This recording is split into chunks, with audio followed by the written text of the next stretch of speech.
Hey, everybody. Welcome to the Daniel Davis Deep Dive Intelligence Brief. With the Intel Brief, where we let you know what important things happen this week. I know that a lot of times you don't have time to watch every video that comes up, but you need to know what's going on. And we always bring you some of the biggest issues here. And this week was actually quite a blockbuster. It was almost a little challenging to figure out which of the things to highlight without replaying all the shows we did during the week. Because there was a lot of things going on. And of course, we do invite you at any time to go into our inventory and do catch yourself up on all the videos we had from this week.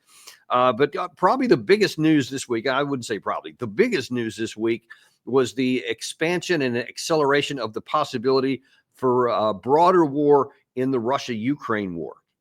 You had President Biden authorize the use of long-range weapons after many years, actually, of asking for it by Volodymyr Zelensky of Ukraine. Then you had almost immediately thereafter, missiles were used, and then you had a couple of reactions from the Russians. You had, first of all, Putin formally announcing the lowering of the nuclear threshold for Russia, and then the use of a new weapon system for the first time in combat in American human history, for that matter, in that it was a intermediate range ballistic missile that hit targets in Ukraine, which, according to the Russian claims and according to some folks we had on this week, cannot be intercepted. They have the missile. It was, I believe, a version of the RS-26. I believe they call it the Oreshnik in Russian. And they claim that it can have either a conventional warhead, which is what was employed this week, or a nuclear warhead. And I think that the very clear message was, we have this capability. We have demonstrated it. We can use it anywhere else too, because of the range that it has virtually anywhere in Europe. And that could include Western targets if this actions continue on. It was very, very powerful message. And I want to start off, first of all, by looking at Larry Johnson, who said, listen, he talked about this change in the nuclear doctrine and what it might mean for the West. What Russia has demonstrated, it hasn't just fought Ukraine. Ukraine has been dependent upon supply line, the line of communication from NATO, from the United States, the financial support it has received from both Europe and the United States, the supply of tanks, armored personnel carriers, mortars, artillery shells, but then more importantly, radar and ISR information, intelligence, surveillance, and reconnaissance. And that's what's really coming into play now with the attack of missiles, because those have to actually be programmed by U.S. military personnel with the appropriate clearances. And the Russians know this. So this is an attack by the United States on them. On the other hand, they're also taking into account these missiles so far have not hit anything, but they put the West on notice. If you present a critical threat, and I think the key word there is critical, and critical implies that there's really life and death involved. If you're killing Russian civilians now, going forward, then the Russian response can be up to and including the use of a nuclear weapon. That was what this change in doctrine on Monday said. But what we've seen so far with these PR launches by Ukraine, that they're firing off this very expensive equipment. They're not hitting anything militarily, and they're not inflicting any civilian casualties. So I think at this point the Russians are content to say, okay, let the buffoons, shoot their load. Go ahead. It doesn't affect the course of the war, because the actual course of the war on the ground for Russia, it's moving at an increasingly rapid pace every single day. And indeed it is. We chronicle that progress, and we've shown you a number of maps. We've shown you charts and graphs out of the New York Times, et cetera, that show that, in fact, it is picking up steam and accelerating the amount of territory being lost by the Ukraine side and the amount of troops being killed and suffered the casualties on the Ukraine side as well. And it's all going in directions that are irreversible. You can't change the course here. I saw this morning some of the most recent video footage out of Ukraine, where they are using increasingly violent means to just grab any man they can find on the street that's even close to being military age, and taking them off into frontline combat. And you can certainly understand what kind of fighting men and what kind of fighting morale and motivation they'll have when they get to the front, when they know, as one of the other episodes we showed this week, where an expert from Ukraine said that it's a virtual suicide. They believe that it's a death sentence to be brought in, and that has all the psychological ramifications that you would expect from that. So when you see all those things on the ground, then you have to put that, then it changes the context with what's happening with these strategic weapon systems that were being fired by Russia. Now, I will say that when Larry made that comment at the time, he said there hadn't been any, nothing had been hit by the Ukrainian side, and there had been no Russian casualties. That changed subsequently when Storm Shadow missiles were employed. And actually, according to Putin himself, when he admitted it later in the week, did strike home, did kill some Russian people. And he used that as part of the justification for why he launched that missile into Ukraine and actually hit in Dnipro there. That brings up an interesting point that I think is really important to point out.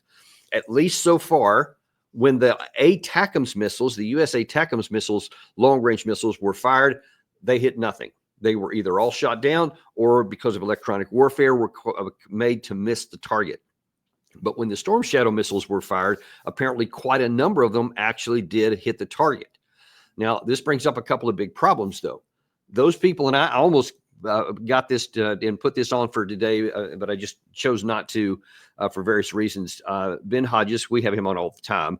He's going on and he's upset because there haven't been more launches. He thinks that we should have given this, of course, a long time ago, but he wants more launches, and he still claims that this is going to have an impact on the war. And he's wrong. And anyone who thinks that is also wrong, demonstrably wrong, not just an opinion, but a fact. Because we have seen, and I actually got this information from somebody well-connected, I'll just say, here in Washington, D.C., and they have confirmed to me that there are at most total of 100 ATACMS missiles that have been allocated for use by the Ukrainian side. It could be as few as 50, but it is as at most 100. There have been an even smaller number of Storm Shadow missiles by some other sources that I've talked to, said it could be somewhere around 35 to 40, not many at all. And so you can see, okay, yeah, they work here, but here's the problem. There's a couple of problems, actually. There's not that many of either one of them. And you have to have even a conventional impact on a war, you have to have a sustained campaign. Not a missile launch, not a strike that hits something important and causes momentary pain on the Russians, as this Storm Shadow strike did, where it did hit some in the Kursk area and allegedly caused a lot of Russian casualties, and possibly even some North Korean casualties as well. But that's just a strike. That's part of war. That happens every day, whether it's artillery, whether it's direct fire, rocket attacks, air attacks, etc. That's part of war. So by itself, that's nothing unusual. That's literally a normal part of combat. But you have to, in order to have a strategic impact, you've got to have thousands of missiles, and they have to be able to get through. If there are only, and let's give the most number, let's say that there were actually 100 ATACMS missiles. By means of comparison and contrast, the Russians on the 17th of this month launched 120 long-range missiles, and most of them hit their targets throughout Ukraine. You've seen it reported all the time about what they cause in damage to the infrastructure, command and control centers, ammunition depots, fuel depots, etc. And they all hurt. They're all painful, but that's also part of war. You see, Russia really started this in October of 2022. This campaign, they've been on a methodical campaign for 2 years. And according to one of our other guests this week on the show, 6,000 of those missiles have been fired. And you see, it has not knocked Ukraine out of the war. So practically speaking, they would not make any difference, despite what General Ben Hodges or anybody else says. But they have a tremendous possibility of escalating the war. And especially as our next guest from John Mearsheimer, international relations theorist and professor at University of Chicago, he talked about how one of the big problems that we have in using these kind of weapons is that we don't understand the impact of our actions, our words, and the whole overall situation on how the Russians think. Most people in the West most people in the foreign policy establishment refuse to accept the argument that Ukraine in NATO is an existential threat to Russia. They instead believe that Putin is just a good old-fashioned aggressor. He wants to gobble up some territory. And if we can stop him and even push him back a bit, we can get him to the negotiating table. We can cut a deal. And that can be a temporary deal that we can rectify in 20 years when the Ukrainians are strong enough to take back the territory they've lost. But these people in the West, and they are the overwhelming majority, do not see Ukraine in NATO as an existential threat to Russia. They don't think Russia is operating as if they're facing an existential threat. And that's why people like Jack Keane don't think that Putin would use nuclear weapons. That is why they don't understand that using ATACMS is crossing a red line. And this really matters to the Russians. This is the nightmare scenario that they feared once Ukraine became a member of NATO. It was the whole idea that the Americans would be in a position to put missiles in Ukraine, and those missiles could hit Mother Russia. Well, that's exactly what's happening now. And it's so ironic because this is literally what Putin had been warning about in the years, plural, prior to February 2022 when they initially launched. That's why they said that we will not allow NATO to become or to adopt Ukraine into the alliance, because they claimed that very thing that would happen. And of course, now it has happened. So what this does is it reinforces for the Russian people their resolve. Why it's so important to understand how they think, even if you disagree with it. Doesn't matter if you agree with it, if you think it's right.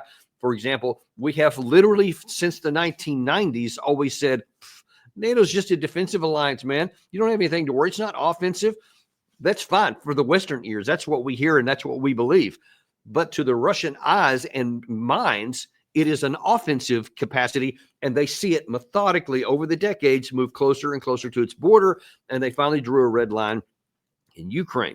And they said, this is the things that we were concerned about. And now those are exactly what's happened, precisely what's happened, which feeds their fears and confirms them.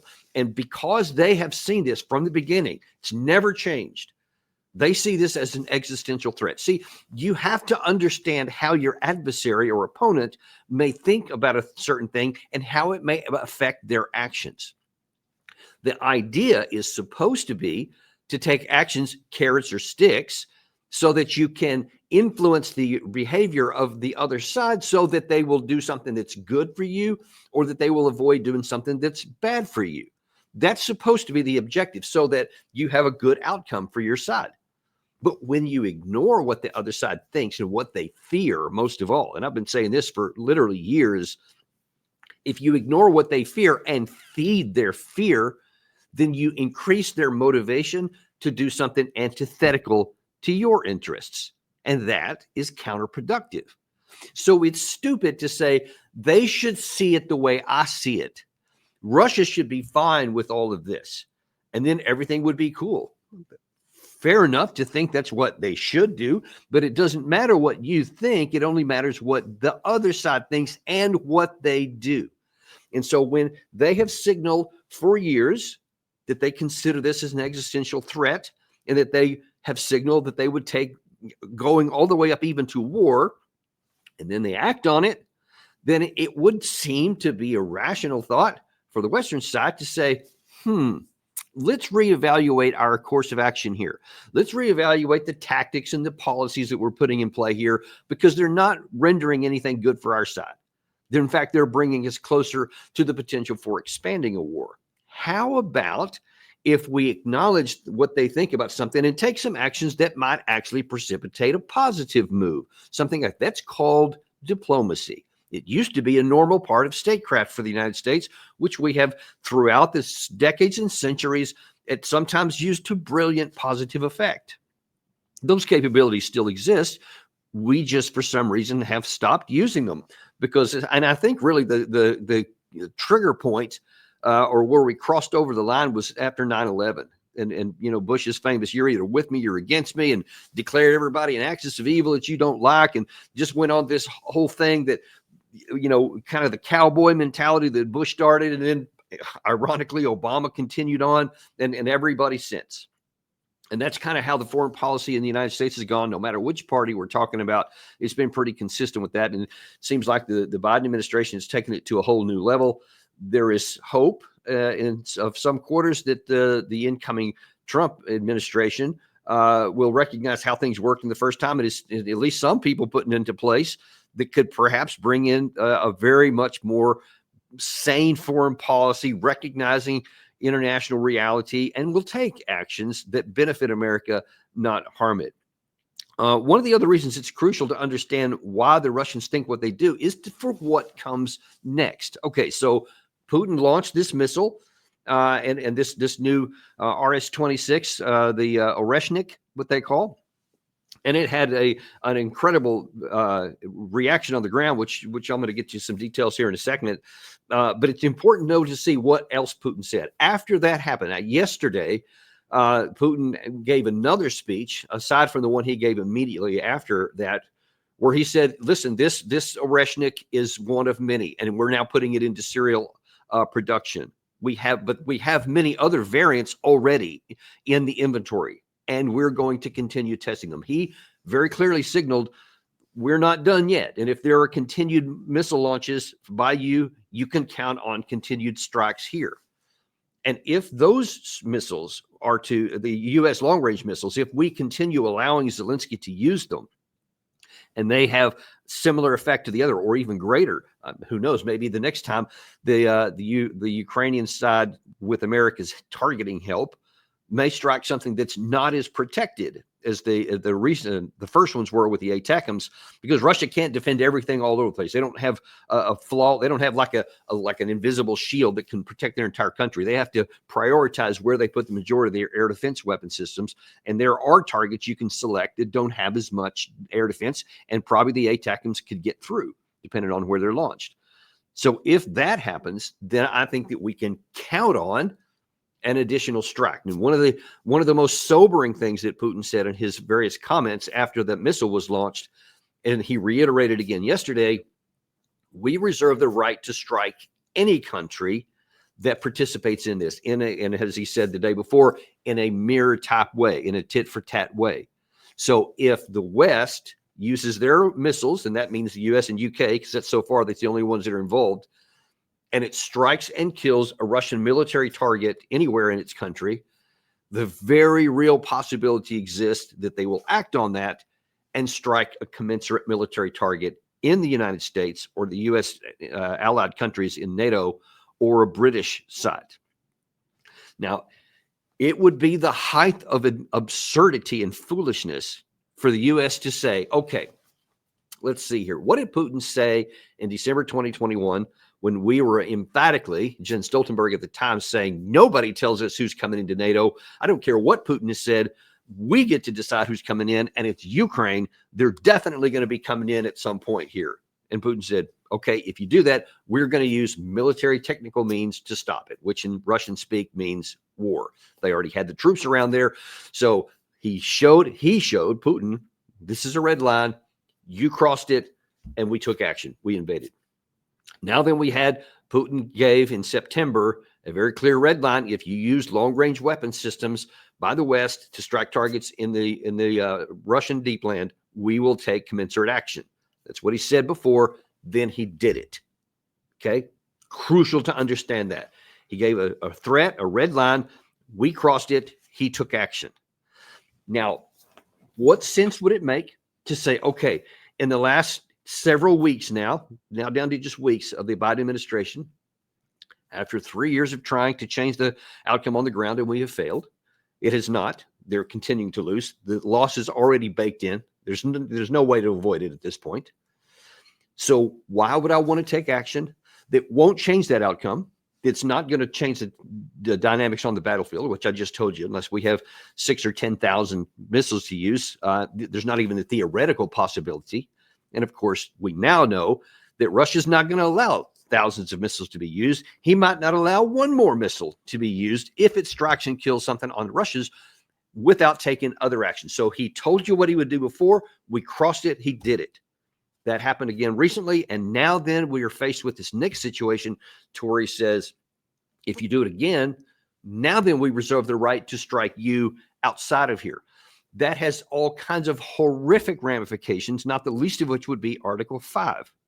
And then the possibility that we would then be dragged in as a alliance and as a nation into war with nuclear-powered Russia. And he has unequivocally also warned that it won't stay conventional. He says right now that this Oreshnik is a non-strategic target, which is exactly what he said yesterday, but that they have others that are, i.e. nuclear.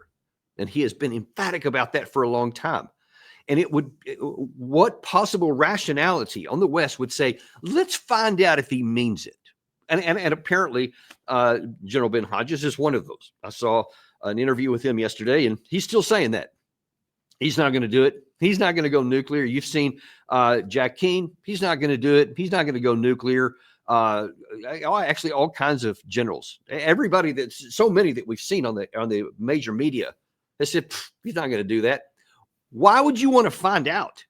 I mean, how? Because if you're right and he wouldn't, you've gained nothing because the war is already lost. It's just a matter of time on conventional fighting before Russia will win the war. But you could lose spectacularly and draw us into a war that we should never fight. Our security is not at threat. Our security is not at risk. Why then would we want to go into a place where we could? You need to understand that. Everybody needs to understand what our leaders are trying to do here and are even contemplating is potentially getting you dragged into a war to where American cities or American military people could be killed for no good, no reason, with zero possibility that the end state would be better than the current state. And again, that's supposed to be normal, rational thought that any leader of any country is not going to take military action unless the possibility for an improved end state exists over the current state of affairs. Even if you don't like it, if you say, all right, well, I don't like what this other side is doing, military means is a potential solution. Maybe we should use this one. And then you have to calculate, what are the costs?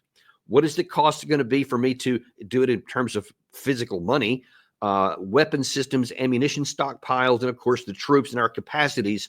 How much would it cost me to attain an outcome and an end that would be better than the one I got now? And if you do the calculations and you say, oh, okay, based on where they fall in on all those same categories, you have the two sides here. And if they use force and they reply with force, that's going to worsen the situation for me. My end state will be worse than the current state. Well, then any rational calculation, you don't take the action, because you should only use military force if you're threatened with actual attack or destruction. That's why you have the armed forces, defense, not to go on the offense. And if you don't care about morals and you say, I don't mind killing people as long as it ends up better for me, even if by that measure you can't come up with a rational calculation and an equation that sees your side benefit, it's self-destructive to keep going down that path. And my friends, that's where we are right now. There are people in Western countries, and primarily that means Washington and London, who are contemplating actions that could materially deteriorate our conditions, and in a worst case scenario, get millions of our people killed. That's the reality of the situation. I'm going to shift base in a minute because I want to show you some very interesting things about why I say, and the experts say, that this new the Oreshnik system that Russia has deployed can't be intercepted. I do want to tell you, though, but just kind of as a little heads up here, after this show, we're going to have something for our special guests, the folks who are members of our channel. You see we have some members-only material that we publish periodically on the channel. We're going to have one today. It's the Deep Dive Army Huddle, where you get a chance to interact directly with us. You get to ask questions. It's a much more intimate setting. It's real personal. We've got some things to share that we're not sharing on the air for everybody here. Hit that join button that you see on your channel there, so you still got a chance to do that, because as soon as this episode's over, we're going to be shifting that. I'd love you to get to engage with you, because I rarely get to do that. I see a lot of the comments flowing here, but especially when I'm on air, I don't get a chance to read them. But for this one, we specifically ask you for questions. So would love for you to join and be a part of that. That we do this periodically. So continue to join that and let other people know. But let's look at the next one here. So this is we had Ted Postal, MIT professor, who came on. He was the first one we thought of when all these videos come out of the Oreshnik missile being used. We wanted to know, okay, I see what people are saying on both sides, but he has this trained eye that can understand the capabilities and the techniques that these missiles have, and he can tell you what that may mean based on the observation of the video. Here's what he had to say. We see here bright areas in the sky. I have put in these ellipsoid areas. These are probably clusters of munitions arriving roughly along the axis that's shown in this particular diagram. And do we have some video of that? Yeah, we can show the video. Let's look at the video. This is real time, I guess, first. No, this is the slow video. One third time. That's okay. So you can see this coming in. There are 6 waves, or maybe really 6 deployments. They're not very far apart in time. It all occurred over about a 7-second arrival time, which is perfectly reasonable given the kinematics of the Keplerian trajectory. And what we're seeing are clouds of munitions coming in, and the camera can't discriminate between them because the brightness of the objects are just washing out the camera's ability to see any detail. I wanted to point out here, I was comparing this to the incoming Iranian missiles into Israel that we've talked about several times before, and these, at least to my eyes, seem like they're traveling substantially faster. They do appear to be traveling quite a lot faster, because probably they are designed to be aerodynamically, to have what is called a large ballistic coefficient. That basically means that the object is aerodynamically designed so it will not slow up very much in the atmosphere. We have a link to that full episode actually in the description here. Oh, by the way, all these shows that we have during the week, you can just go to our inventory on the main YouTube channel to click on the live tab or the video tab because we have additional information on the video tab. We have separate from that. But I recommend you going and watch that full video there so you can see all the things that he said there and why that he believes that these can't be intercepted. One of the things we discussed on there was the THAAD system, our high altitude and one of our best strategic missile interceptors. And he explained in that video why even the THAAD system, while it may hit some of them, there are so many targets because this weapon system, along with many others that the Russians have multiple warheads. A single missile can have multiple warheads, and I think more than 20 were identified in this particular launch here. And you just can't have that many. And you can even see in that one picture there where there were several waves of what looked to be 5 or 6 warheads coming in, bam, bam, bam, all in a single drop there. You can imagine that even if you fire an interceptor missiles, you might hit one of them, but the idea that you can fire 5 simultaneously and have all 5 hit each of those pieces, each of those warheads is nearly impossible. I mean, there's just nothing that can take that down. And of course, we only have, I think the number is 7 globally of these systems. And there's, maybe you can have some impact in one place, but you can't put them everywhere. I mean, you can hardly put them anywhere for that matter. That's why it's important to understand there is a real limitation on even what can be done here. And that should, again, sober up our Western leaders to say, okay, all right, we tested this. We pushed it as far as it goes here.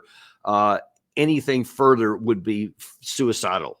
If not literally existential, it would be self-destructive, maybe a better term.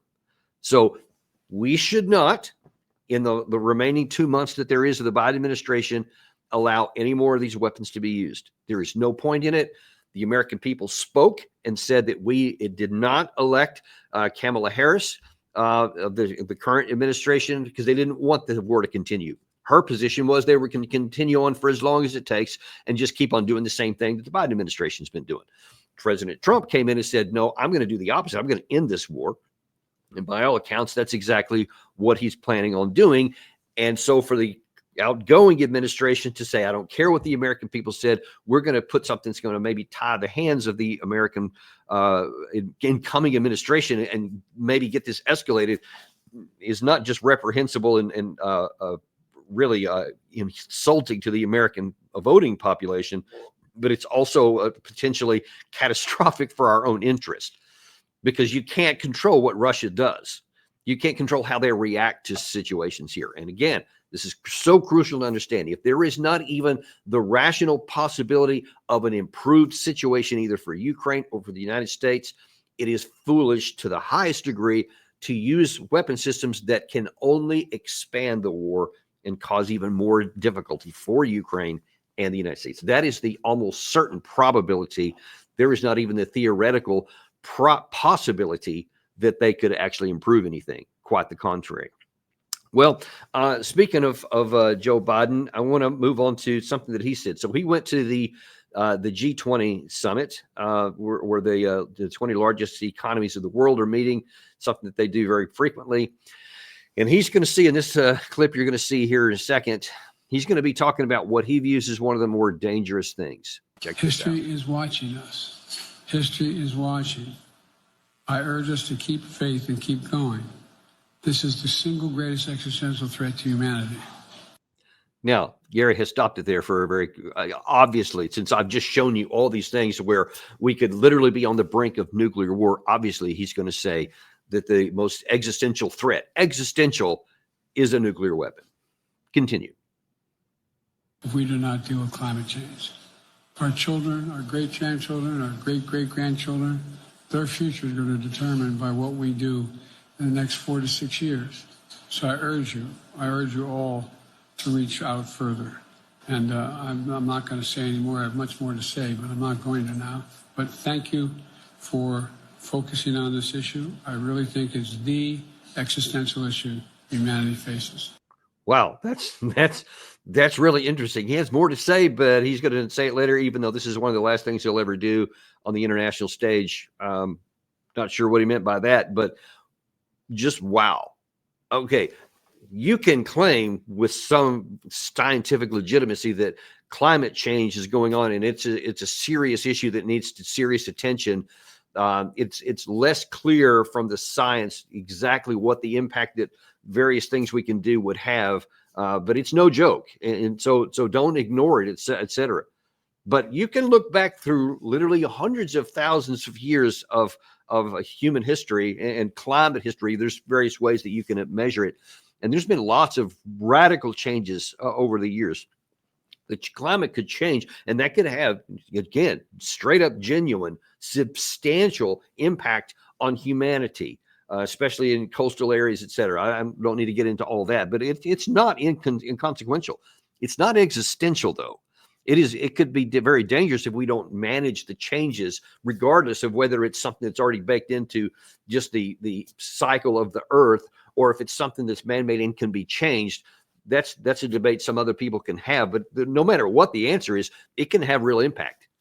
A nuclear weapon falling, however, and getting into a nuclear war could end it for everybody. So we need to not be so hyperbolic in talking about something that's genuinely important at the expense of something that's genuinely life and death for the planet. That's why it is so ridiculously important to say we should not even walk down one more step, not one more missile should be launched in a direction that could go nuclear, especially when Putin has made a couple of red lines in the last 3 years, the most recent one about the long-range missiles, and he's followed through with what he said he would do. Don't test him again on this one. It's not a, you're, what's the word everybody always uses? It's submitting to Putin, or it's, 1938 Munich all over again. That's ridiculous, because not taking this step does not equal surrendering anything. We still have our own nuclear stockpiles, which should be used as a deterrent to prevent Russia from using one on an offensive possibility. And according to what he said, he recognizes that no one would win in a nuclear war. And so he's not going to just one-timely do another one here. If he does, then we have the resources to respond back. And we should. If Russia out of nowhere uses a nuclear weapon, or any nation, they should expect a devastating response. They should. And that's why we have it. But that's to deter it, not to prompt it, not to precipitate it. That's what we shouldn't do. So if there is no more missiles fired, and if Russia then therefore withholds, it keeps its missiles in their launch bays, then we still have all of the NATO countries. We still have the line between the two sides. We have total economic freedom. We have relative political freedoms, and we have the ability to keep living the way life has. Everything is fine. We surrender nothing. We lose nothing if we do what's sane and what makes sense. And it's interesting. We saw Biden here. One of the last things I want to show you here is what the foreign minister for Russia, Sergei Lavrov, has had to say and how he views the next 2 months.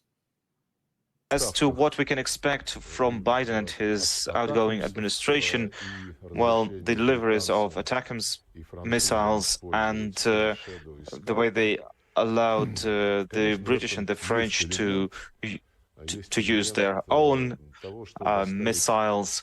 Well, this is in a way an attempt to leave as bad a legacy as possible to the next administration. And listen, if that's all it turns out to be, if they're the outgoing administration, as Lavrov speculates, may just trying to stick it to the Trump guys, I don't know. I don't have any insider information. I don't have any sources at all. So I really can't say what's going on within the Biden administration and why they're taking these actions. But what I can say is that you see Lavrov is willing to say, let's just get to those 2 months, because they see that at least with President Trump, they have someone they can talk to. The United States has not even talked to Putin since all of this started. And of course, as I've said many times, and it bears repeating here, it is foolish also to not talk to your oppositions, not even if they're your enemy. And by the way, we're not at war with Russia, technically speaking anyway. We shouldn't be at all. So there's no reason why we shouldn't be talking to Russia on a routine basis. Because just think on a very practical level. You don't like somebody, they're your enemy. We just even use that harsh word. They're your enemy. And they're doing stuff that you don't like. They're doing stuff that is bad for your position and for your interests. Now, you have choices. You can either ignore him and just keep talking with missiles, in which case it's very clear what they're going to do. They're going to continue to press the case on the ground. They view it as an existential threat. Our actions fuel the fire of support on the Russian side, which is why Putin's still somewhere around 80% approval of his own people, even though they have lost a tremendous number of soldiers, and it has cost their country a lot. It has not dimmed the support, because they view it as an existential threat. And they have the resources, they have the ammunition, they have the defense industrial base, and of course they have the manpower to keep going for as long as it takes to actually conquer on the ground the territory for Ukraine that they need, in their view, to keep them secure. Now, but Putin has said, he has repeated even recently, that he is willing to talk to the incoming Trump administration, because if he can get through negotiations the security on his border without continuing to prosecute the war, he's willing to discuss that. Now, it's going to be a hard deal for the negotiations to go on, because Trump is being handed with a much weaker hand than he thinks, I think, certainly weaker than it was when he was last in power. And Russia is now substantially stronger and has a lot more cards, so Putin can press a harder deal. So it'll be challenging for the Trump administration. But the great thing is that they're willing to talk. And if the two sides get together and they can have a discussions, that is way, way better than just ignoring each other, not talking. And I say each other, that's really the U.S. not talking to the other side. So there's no possibility that you could even possibly find any common ground.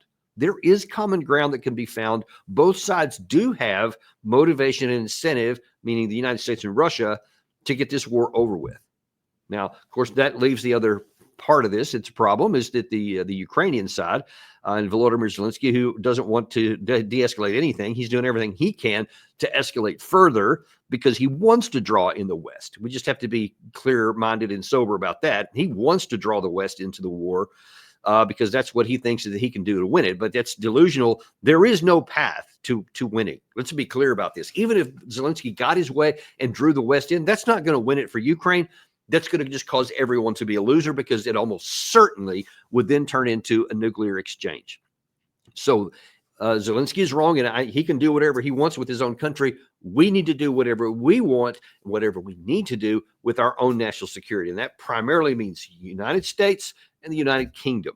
We need to start prioritizing our own needs and stop seeking after the unattainable, which is this mythical victory over Russia. It's never going to happen. The fundamentals are just, they are speaking louder than your preferences. So just acknowledge them and keep us strong, keep us safe, keep us free in this war right now. And our future is bright as it can be. If we just stop doing stuff that's self-destructive and harmful and can't succeed, we have every reason to think that we can right the ship, get things calmed down, and have a bright future. That's the message I want to leave you. Even as bad as things are right now, no weapons have been used. No nuclear weapons have used. We haven't escalated beyond that. Russia hasn't even conventionally attacked the West outside of it. So right now, as I make this video, we still have the chance to avoid the worst outcomes. I just pray to God we can get to January 20th without any of that stuff changing. We will be on top of this for you all the way through. And if anything does change, you can count on Daniel Davis Deep Dive to give you the no kidding truth, because we are unintimidated and uncompromised to bring it to you no matter what it is. Thank you very much for watching. And let's see, I believe in just a whole 3 minutes of time, we're going to have the Deep Dive Army Huddle for members only.